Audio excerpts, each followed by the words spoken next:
तो जनाब मसरूफियात से तो हम फारिग होते रहेंगे। सबसे पहले आपको जवाब दे दूँ मैं। तो सवाल ये था कि क्या हमें पुराने चैनल पे काम करना चाहिए या नया चैनल बना के उस पर काम अपना स्टार्ट करना चाहिए।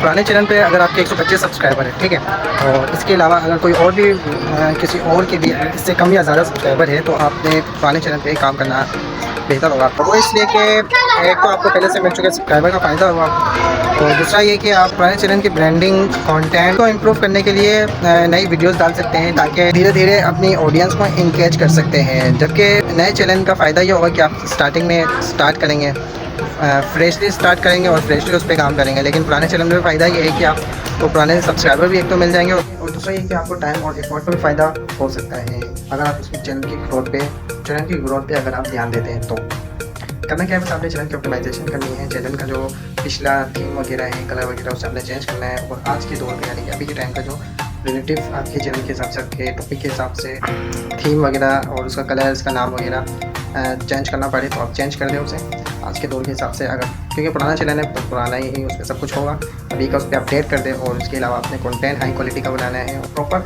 एसईओ भी करनी है, जो कि मैं आगे आने वाली वीडियो में सिखा दूँगा कि किस तरह एसईओ करके किस तरह वीडियो अपलोड की जाती है। तो आपकी कंफ्यूजन आपकी दूर हो गई होगी कि पुराने चैनल पे काम करें या फिर नए चैनल पे काम करें।